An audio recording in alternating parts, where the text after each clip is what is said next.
Kita tahu bahwa kita tidak bisa menghindari apa yang disebut dengan proses bertahap di dalam kehidupan, saudaraku. Dalam berbagai aspek selalu ada unsur ini. Selalu ada tatanan. Kita melempar biji buah ya, apapun itu. Besok tidak bisa langsung bisa kita petik buahnya. Perlu waktu. Bukan beberapa bulan, tapi bisa bertahun-tahun. Itu wajarnya. Seorang anak bayi lahir tidak seketika bisa berjalan. Dibutuhkan proses pertumbuhan.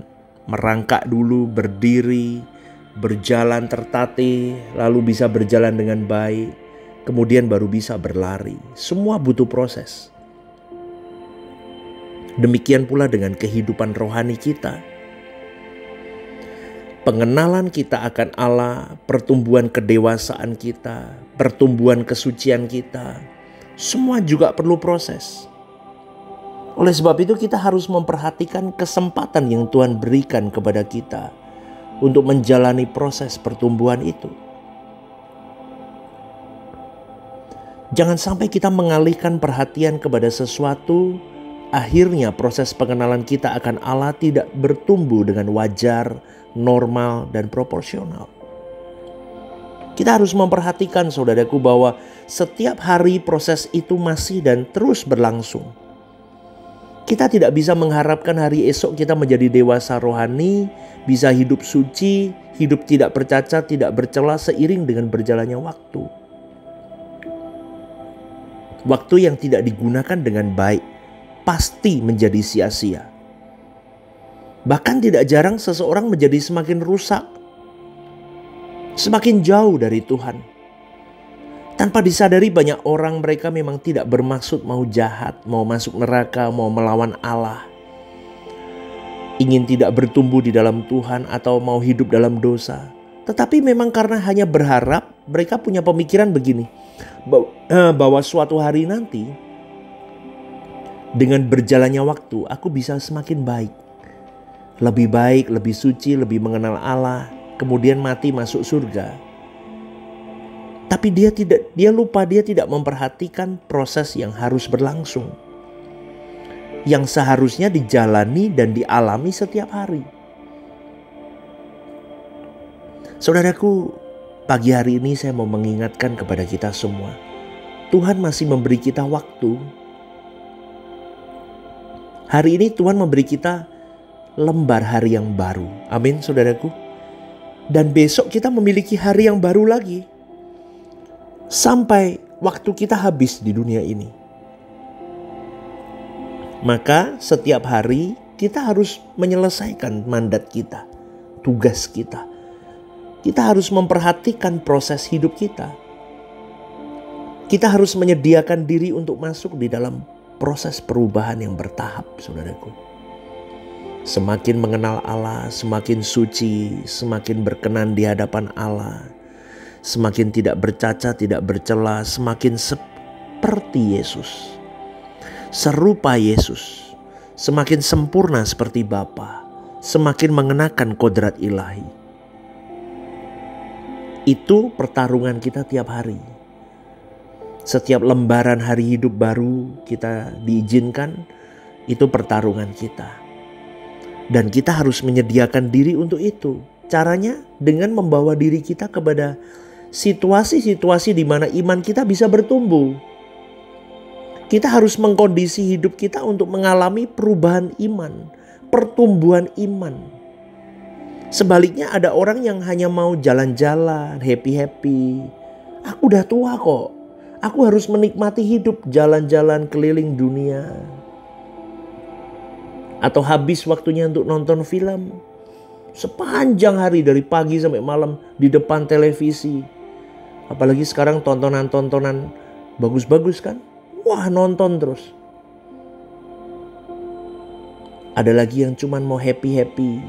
Berkumpul komunitas 1, komunitas 2, kumpul terus kemana. Sehingga hidupnya dikondisikan menjadi duniawi. Ikut grup A kumpul pergi kemana, grup B kumpul lagi pergi kemana, grup C, terus tiap hari begitu. Hidupnya bersenang-senang, tapi tidak itu yang akan mengkondisikan manusia jadi duniawi, saudaraku. Kemudian masuk dalam pergaulan orang-orang yang tidak takut akan Tuhan. Loh, betul saudaraku, ini waspada loh. Jangan dianggap nggak apa-apa, lumrah kok. Jangan. Terus kemudian apa yang kita ucapkan, apa yang kita katakan tidak membawa kepada kekudusan. Hati-hati loh. Gak untuk orang tua saja, anak-anak muda juga sama. Pergaulanmu itu dilihat hati-hati. Itu semua bisa mengkondisi diri kita tidak bertumbuh dalam Tuhan dan semakin serupa dengan dunia. Kita harus memperhatikan faktor-faktor yang membuat kita bertumbuh di dalam iman. Yaitu pengenalan kita akan Allah, kesucian, keserupaan dengan Yesus, kesempurnaan serupa seperti Bapa.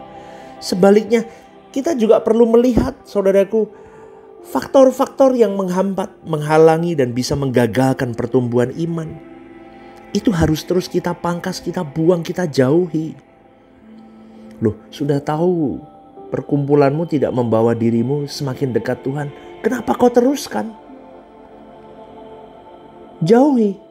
Kalau kau tahu kebenaran ini, pilihanmu satu, jauhi itu. Buang itu jauh-jauh. Maka kita diperhadapkan kepada pilihan tiap kali, saudaraku, dalam hidup ini. Kehendak bebas kita bermain di dalamnya. Tolong garis bawah ini. Kehendak bebas kita bermain di dalamnya.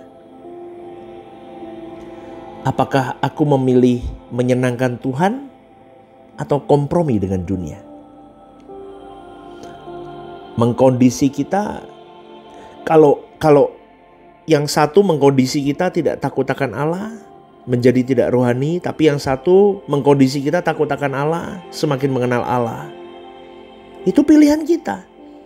Loh, dalam hal apa, Pastor? Contoh memilih teman, memilih sahabat, memilih pacar, apalagi memilih jodoh untuk dibawa nikah. Hal itu mengkondisi hidup kita. Loh, tapi ini nggak jodoh, bukan pasangan hidup kok, cuman teman. Teman pun berpengaruh. Loh, Pastor kok ekstrim banget loh. Teman itu berpengaruh, saudaraku. Dengan siapa Anda kumpul, Anda jadi seperti itu. Pasti. Apakah, jadi begini loh saudaraku. Kita bertanya terus dalam diri kita, apakah dengan aku kumpul dengan si A, si B, bersahabat dengan si A, si B, itu mengkondisi diriku, membawa diriku ke langit baru, bumi baru bersama dengan Tuhan enggak suatu hari nanti? Atau membawa aku kepada api kekal? Jadi saya mau katakan di sini, garis bawahi, siapa yang kita jadikan teman itu akan mengkondisi hidup kita. Apa yang kita lihat, apa yang kita dengar, di mana kita berada akan mengkondisi hidup kita untuk menjadi anak-anak Allah atau menjadi anak-anak dunia. Memang kita harus hidup di tengah-tengah dunia. Kita tidak boleh menghindarinya. Lalu pergi ke tempat-tempat sepi, terus tidak hidup di tengah masyarakat, menyendiri. Bukan begitu. Kita ada di tengah-tengah masyarakat, tetapi cara dan gaya hidup kita berbeda. Di tengah-tengah kondisi dunia yang makin fasik, yang menyeret orang masuk ke dalam kegelapan abadi, kita memilih untuk melekat dan mendekat kepada Tuhan untuk menjadi anak-anak Allah yang berkarakter ilahi, yang berkenan dan menjadi keharuman di mata Bapa. Dan proses ini ketat, saudaraku. Dan proses ini sebetulnya menggetarkan jiwa kita. Kenapa? Karena saat demi saat harus ada perjalanan proses. Tiada henti yang harus kita jalani. Jangan berpikir loh, udah deh nanti gampang lah. Nanti bisa dikejar kok, nanti bisa. Nggak bisa, saudaraku. Prosesnya harus tahap demi tahap. Saat demi saat. Tidak bisa seketika langsung jadi, nggak bisa. Dan itu proses panjang kehidupan seorang manusia. Hari ini, saudaraku, Tuhan masih beri kita hidup baru. berubahlah. Amin. Bertobatlah. Jangan abaikan peringatan renungan ini, saudaraku. Jangan. Takutlah akan Tuhan proporsional. Gentarlah akan Dia. Hormati Dia. Maka hidupmu akan baik-baik saja. Baik di bumi maupun di kegagalan. Selamat pagi. Tuhan memberkatimu. God bless you.